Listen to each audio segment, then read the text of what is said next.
जय सिया राम दोस्तों। कैसे हैं आप लोग? आशा करता हूं कि आप सब अपने घर पे बढ़िया होंगे, सकुशल होंगे और अपने परिवार के साथ मजे कर रहे होंगे। तो यार आज की जो वीडियो है हम उसमें जो बात करने वाले हैं वो बात करने वाले हैं अभी हाल ही में एक रिसेंटली एक कंट्रोवर्सी चल रही है। हरियाणा के एक बहुत अच्छे राइटर और सिंगर हैं ढांडा न्योनीवाला प्रवीण भाई, जिनकी कंट्रोवर्सी चल रही है। अभी उन्होंने एक गाना लॉन्च किया है वोमिट ऑन पेपर। उसकी कुछ लाइन्स है कि पर्ची बना दी, बाबा प्लेन में घूम रहे हैं। उन चीज़ों को लेके उनकी कुछ लाइन्स है जिनको लेके कंट्रोवर्सी चल रही। तो उस टॉपिक पे हम अभी बात करेंगे। उससे पहले मैं आपको कुछ बैक स्टोरीज की कुछ चीज़ें आपको बताता हूँ ताकि हम रिलेट कर पाएंगे और सिंक कर पाएंगे चीज़ों को कि मैं भी वो चीज़ें क्यों बता रहा हूँ आपको।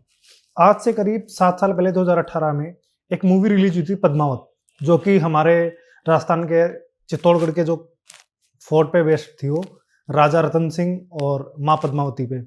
तो उस टाइम पे उस मूवी को लेके कुछ कंट्रोवर्सी हुई थी, कुछ सीन्स थे उसमें जिसको लेके हमारा एक राजपूत संगठन है करनी सेना।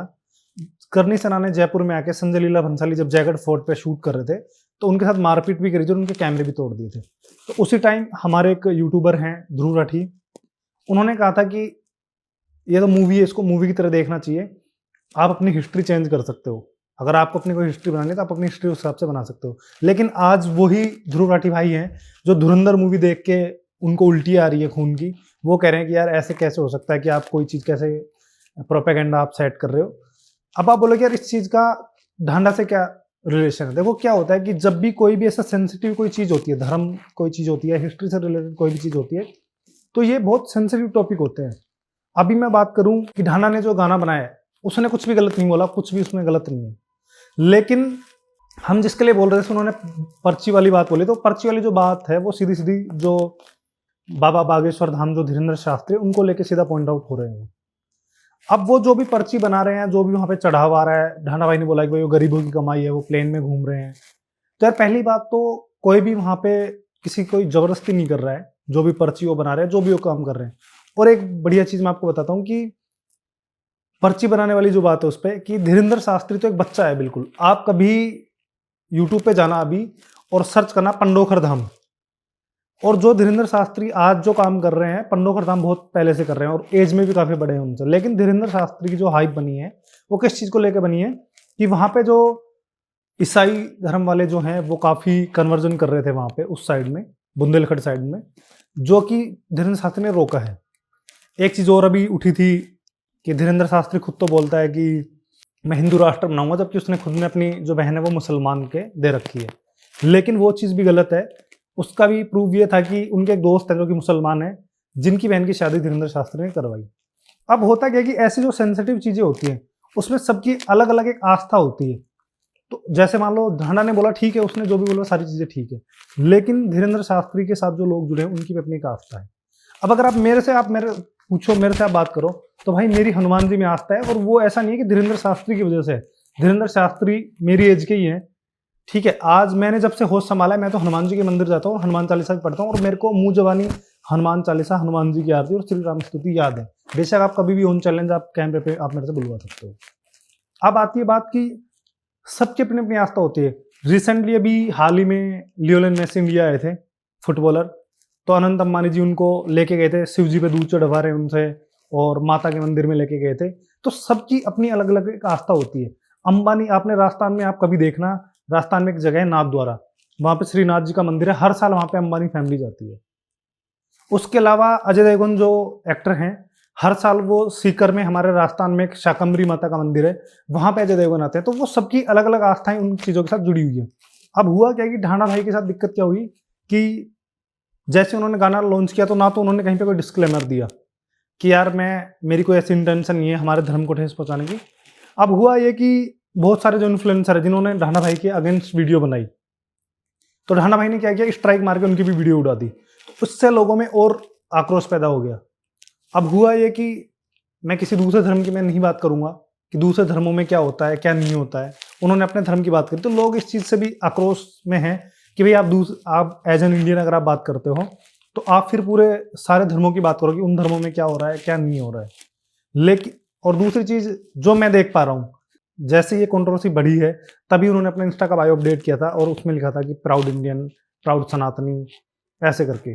तो ये सारी चीजें लोग पॉइंट आउट कर रहे हैं। देखो मेरी कोई हेट नहीं उनसे, मैं तो भाई बहुत एडमायर करता हूँ उस लड़के को। मैंने हमारी एज का ही है वो भी, और बहुत अच्छा काम है उसका। इवन मैं जब दुबई में था, हम उसके गाने सुनते थे, रिकमेंड करते थे दूसरे को। हम टैक्सी में जाते थे वहां पे, तो हम तो ढांडा ही ढांडा सुनते थे। जैसे उसका एक गाना है कि आगे बामणा का मुंडा पीछे बैठे हैं दुलाले, गाना है कि बाप मान के ले सड़का पे, बाप का मान ले सड़का पे गाड़ी, जिनकी ने घर में आजादी, ऐसे कुछ करके लाइनें हैं। गाना है, बहुत प्यारे प्यारे गाने उन्होंने निकाले हैं। उसके अलावा मैं तो ढांडा का तब से फैन हूँ। ढांडा का बहुत पुराना एक गाना है, उसमें सिर्फ उसने एक रैप डाला है, और उस खोटे सिक्के करके गाना आप देखना, प्रिंस के साथ है। और उस गाने की एक लाइन है जिसने हमेशा मेरे को हिट किया है, और उस गाने की लाइन ये थी कि एक कमरा आधा हिस्सा किला आया नहीं, ऐसा कुछ करके उसमें लाइन्स है। वो मेरी फेवरेट पैरा है उस गाने का। तो यार मैं तो बहुत तगड़ा फैन हूँ उस चीज का। लेकिन अभी जो कंट्रोवर्सी हो रही है उसको लेके, अब देखो समझदारी कैसे होती है इंसान की। हाल ही में मैंने पॉडकास्ट देखा था करण औजला का, राज शमानी के साथ, आप भी वो पॉडकास्ट देखिएगा। उसमें करण औजला ने बहुत समझदारी भरी बात करी है। उन्होंने बताया कि जब इंसान जैसे जैसे बड़ा होता जाता है ना, तो उसको ये छोटी छोटी चीजें इग्नोर करनी होती है। वही मेरे हिसाब से एज ए राइटर या एज एन इन्फ्लुएंसर आप कह सकते हो, मेरा क्या पॉइंट है कि ढांडा भाई आज आज इतने बड़े हो चुके हैं, तो उनको ये छोटी छोटी चीजें इग्नोर करनी चाहिए। इवन वो क्या कर रहे हैं बाकी, वो लाइव पे या फिर वीडियोज में बोल रहे हैं कि जी हम तो न्यू कर देंगे, गोली बंदूक न्यू चला कर रहे हैं, ये एक होता है। तो ये चीजें मेरे हिसाब से एक आर्टिस्ट को शोभा नहीं देती हैं। तो करण औजला से राज शमानी कुछ सवाल कर रहे थे कि आप कनाडा में थे पहले, फिर आप दुबई मूव कर गए, तो उसका रीजन क्या है। तो बहुत अच्छे तरीके से स्मूथली करण औजला ने बताया। आप देख भी सकते हैं, मेरी बात मत मानिए, आप जाके बेशक आप गो थ्रू कर लीजिएगा। तो बहुत ही प्यारे तरीके से करण भाई ने बताया कि यार मैं जब कनाडा में था तो मेरे घर पे गोली चली। बोले मैं अकेला होता, मैं मर जाता तो मेरे को कोई इशू नहीं है। आज मेरी फैमिली है मेरे साथ, इवन मेरे माँ बाप मेरे साथ नहीं है, मेरी जो वाइफ है, मेरी जो सिस्टर है, वो ही मेरी फैमिली है। तो मैं वहां से कनाडा से मूव हो गया दुबई, मेरे को वहां पे सेफ नहीं लगा। बोले मेरे पास खुद के पास लाइसेंस की बंदूक है, मेरे को चलानी भी आती, सारी चीजें हैं। लेकिन उन्होंने नाम नहीं लिया, लेकिन इनडायरेक्टली उनका पॉइंट आउट था सिद्धू पाजी की तरफ, सिद्धू मूसेवाला की तरफ, कि कैसे उनके साथ जो चीजें हुई हैं, वो भी अपना पूरा असला लेके चलते थे कि मैं हम तो ये कर देंगे वो कर देंगे, और नतीजा आप सबको पता ही है। तो करण औजला ने बहुत ही संजीदा तरीके से, बहुत प्यार से ये समझाया कि मेरे को भी लोगों ने ट्रोल किया था कि तू जट है क्या, असली जट थोड़ी होता है, तो डर के भाग गया।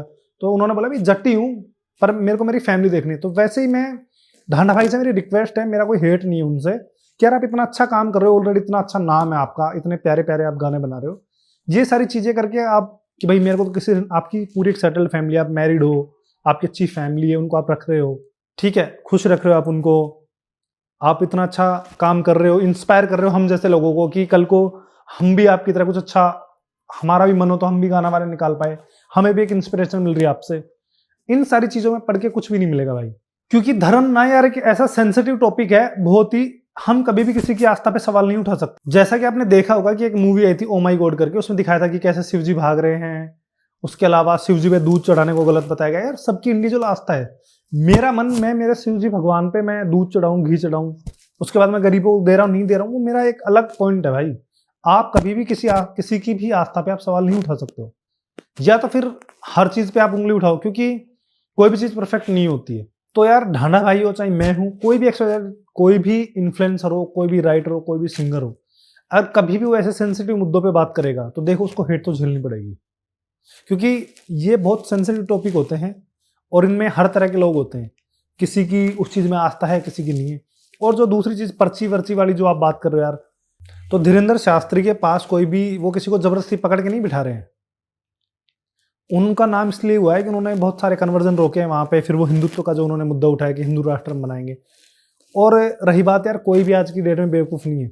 अब अगर आप मेरे से पूछो, मैंने आज तक कोई भी, हमारे जो ब्राह्मण समाज की जो मीटिंग्स होती हैं, सभा अध्यक्ष जो ये बनते हैं, या फिर ये मीटिंग्स होती हैं कि ब्राह्मण समाज का भला करना है, ये करना, वो, मैंने आज तक एक भी अटेंड नहीं करी। आप कभी भी मेरे करियर में 29 साल का मैं हो गया, आप मेरी एक भी फोटो नहीं दिखा सकते कि मैंने कभी भी कोई ऐसी मीटिंग्स अटेंड करी हो। और एक दूसरी चीज, लोगों ने पता नहीं क्यों आजकल वो कर दिया, एक जैसे अगर हम जय श्री राम बोल रहे हैं तो लोग उस चीज को ऑफेंसिव तरीके से ले रहे हैं। अरे भाई, आज भी आप गाँव में जाओगे ना, स्पेशली राजस्थान और हरियाणा के आप गाँव में जाओगे, या यूपी का जैसे जो टच है हरियाणा से, उन गाँव में आप देखोगे तो वहाँ आज भी है कि मान लो फॉर एग्जाम्पल मैं हूँ, मेरे से बड़ा अगर कोई है गाँव में, तो मैं उसको बोलूँगा भाई राम राम, ठीक है। पापा की एज में कोई अगर छोटा है तो चाचा राम राम, बड़े हैं तो ताऊ जी राम राम, दादा की उम्र के दादा राम राम। राम कॉमन वर्ड है, एक कॉमन है हमारे लिए, मतलब एक मैं क्या बोलूँ यार, कि जैसे हम सुबह चाय पीते हैं ना, वो हमारे लिए कॉमन थिंग हो गई कि यार पी लेते हैं, पानी पी रहे हो कॉमन है। वैसे गाँव में जब हम रहते हैं तो राम राम करना एक कॉमन चीज़ है, लेकिन उस चीज़ को भी लोगों ने इतना ऑफेंसिव कर दिया हर चीज़ में कि